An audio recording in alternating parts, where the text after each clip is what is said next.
Hello po mga kababayan, ngayon po ay pag-uusapan natin ang tungkol po sa pabahay ng sponsor na ating napasukan ngayon mga kababayan. So bago pang lahat mga kababayan, nagpapasalamat ako sa lahat ng sumuporta sa amin, sa lahat ng sponsors na tumulong sa amin, kaya kami nagkaroon ng mga content. So maraming salamat sa inyong lahat mga kababayan, sa mga supporters ni Nanay Luna, salamat talaga po sa inyong lahat. Hello po sa inyong lahat dyan mga kababayan. Kumusta po kayo? At nagpapasalamat po ako sa inyong lahat. Lalo na sa walang sawang sumuporta sa aming mga vlog. Palagi nanonood. Lalo na sa mga hindi nag-skip ng mga ads. Salamat talaga sa inyong lahat. At lalo na rin sa mga tumulong sa amin. Tumulong kay Nanay Lona. Mga sponsor na tumulong. At sponsor na tumulong din sa kanyang mga scholar. So maraming salamat mga kababayan. No? Ngayon po mga kababayan, ay explain ko sa inyo tungkol po sa pabahay na aming napasukan ngayon. Tungkol po sa pabahay doon sa Tuloy-Toy. So, may nagtanong kasi mga kababayan, no? Ito po yung tanong niya. So, ang sagot ko dito mga kababayan ay oo. So, ito po yung na-vlog noon ni Boss Peking Bombay. At si Samantha din ay scholar ng sponsor ng PB Team. Kaya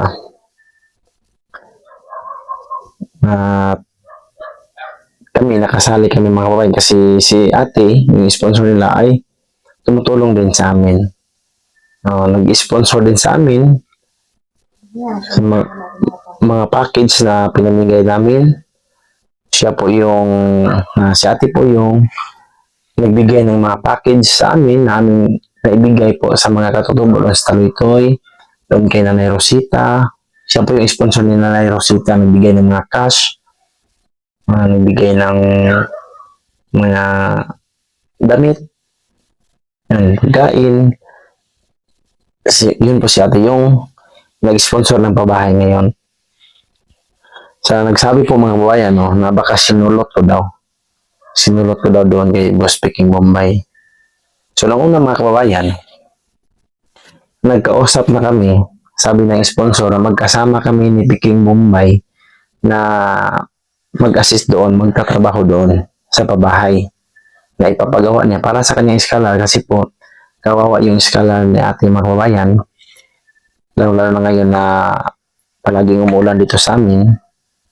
Palagi silang nababasa ng ulan kasi sira na yung bahay nila.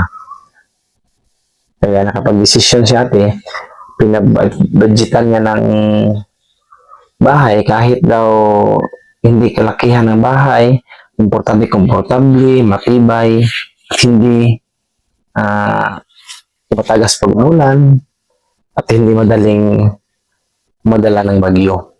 Kaya yun, naghanap. Inutusan kasi ako ni ate na maghanap ng panday na pagkakasyahan yung budget niya.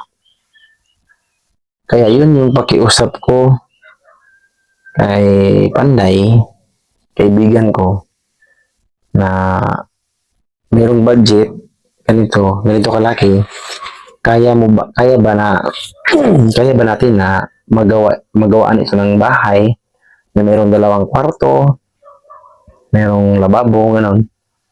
Sabi ko sa niya, tapos makapatayo tayo ng bahay na matibay sa ganitong budget. Kaya yun, ginawa niya muna ng quotation bago siya nagsagot. Sabi niya, pwede, gawaan natin yan. Tapos, kung pwede lang ba na mga scene lang daw yung gagamitin.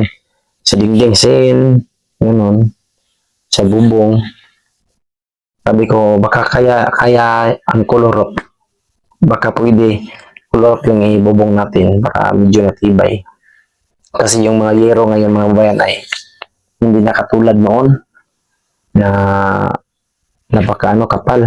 Ngayon na manipis talaga. Laking kaibahan. Kaya sabi na try niya ipag-ulitin yung quotation niya kung kaya ba. Kasi magkukuha pa man ng mga tao kasi yung maghukay sa lupa, maghakot ng materialis. Ano sabi niya, tapos patulungin niya lang daw ako mag-assist kasi tatrabaho siya basta kasama daw kami. Sabi ko, sige, kasama tayo ni Boss Peking Bombay. Kasi sponsor man yan ni Boss Peking Bombay. Kaya, so okay na yun mga kawain, no? Sabi na ni ate na magtulungan kami doon. Kaya yun, pumayag ang Panday, sabi niya kaya pala. Try niya rin daw nga na cladding yung instead na sin o yero yung dingding. So, ginawa niya na cladding. Sabi niya, okay to, kayang-kaya, makakaya to sa budget, sabi niya. Maka-flooring, file ng hollow block, tapos flooring, tapos instead na kahoy yung gagamitin niya mga kawayan, gamitan niya daw ng bakal para mas matibay, mas tumagal kaysa sa kahoy. Sabi ko, mas mabuti kung ganun boss kasi mas malaki pag kahoy yung gamitin natin kasi bibili pa tayo ng kahoy, puno ng kahoy. Magpapalibor pa sa pag-cutting, papalibor pa pag-haul, papunta doon sa area. Kaya medyo malaki. Tapos pag bakal, so pag-order, pag-deliver, so agad andun na yung materialis. Sabi ko sa kanya, kaya mas okay din yung bakal. So okay na yung mga kabayan. So pinunta ko sa ate na okay po yung Panday ate. Papayag siya. Gagawa siya ng bahay sa pagkasyahan niya lang ang budget mo. Sabi ko kay ate, kulurop, nakabakal, cladding, at saka naka-flooring. Ganun. So yun mga kabayan, sabi niya, kasi po si Boss Peking Bombay ang beneficiary niya, no? Sa kanyang bali, mas okay talaga yung bank to bank yung pera na ipadala. Medyo mataas yung value kaysa sa GCash. Maliit yung palitan sa GCash mula doon sa ibang bansa. Kaya yun, pinadalhan niya si boss ng pera at nag-chat si boss sa akin na meron ng pera sa anong plano, bakal o kahoy. So ito po yung chat niya mga kababayan. Sabi ko kay boss na bakal po yung gagamitin ng Panday para mas matibay. Mas matibay ang bahay. At di ko inakala mga kababayan na si boss ay bigla siyang umatras. Bigla siyang umatras na sasama doon sa Kalitoy. Sabi niya, mas mabuti andyan ka naman. So ikaw na lang yung magbablog doon, ikaw na lang yung mag-assist doon sa pagtatrabaho sa bahay nila.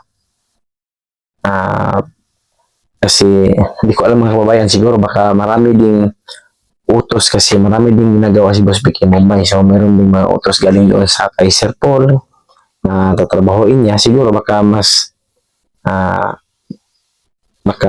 maragdagan yung niya. Hindi ko sure ano talaga ang dahilan ni boss.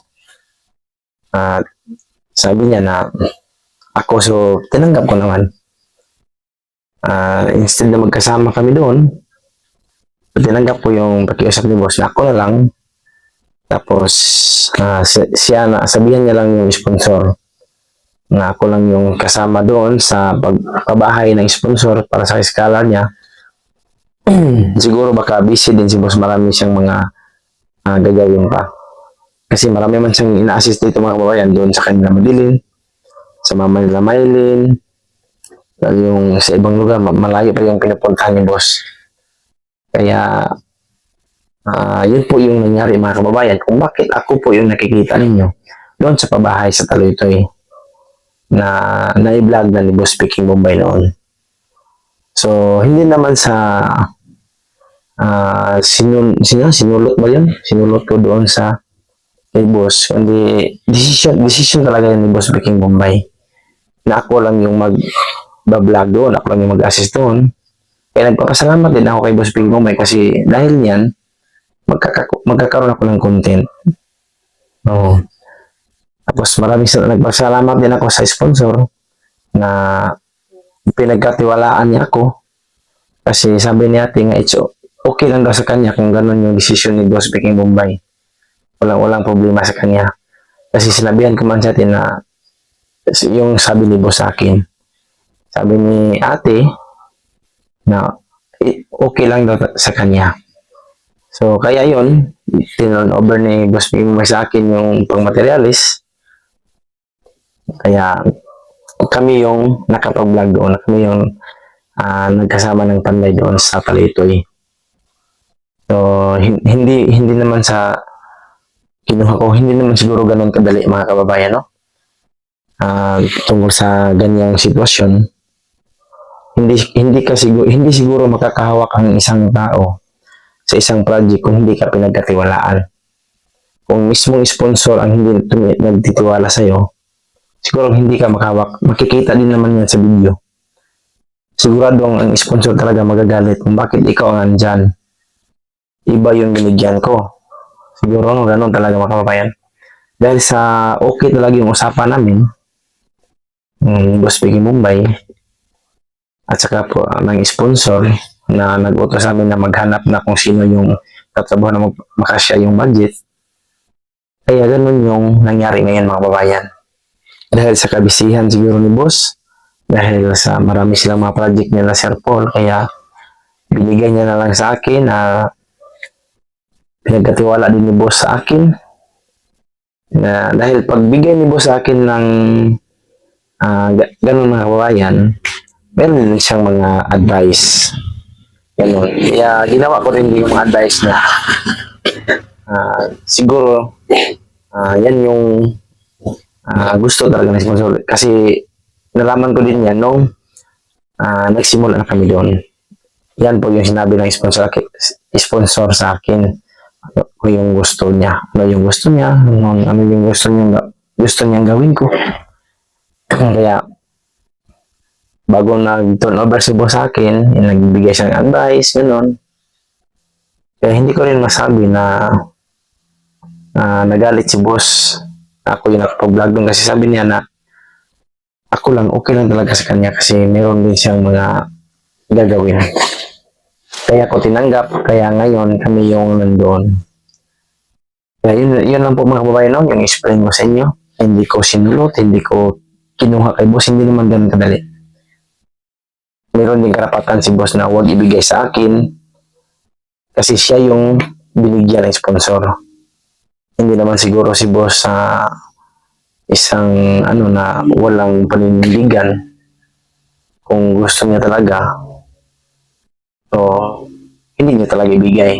Dahil kagustuhan din ni Boss na ako yung mag-vlog doon, kaya niya binigay sa akin. So, yun na po mga kababayan, no? Sana po ay naintindihan ninyo kung bakit ako po yung nakapag-vlog doon. Ako po yung nag-assist doon sa Panday. Kami po yung nag-update doon sa pabahay ng sponsor. So yun lang po mga kabayan. Yun lang po yung explain ko sa inyo. At maraming salamat sa inyo lahat. Lalo na sa mga sponsors no, na mga mababait na tumutulong sa mga katutubo. Maraming salamat talaga sa inyo lahat. So hanggang dito lang yung video natin mga kabayan. Magandang gabi sa inyo natin kasi parang tahimik ng paligid natin, natutulog na yung mga kapitbahay. So maraming salamat mga kabayan. Ingat kayo palagi dyan. Bye-bye.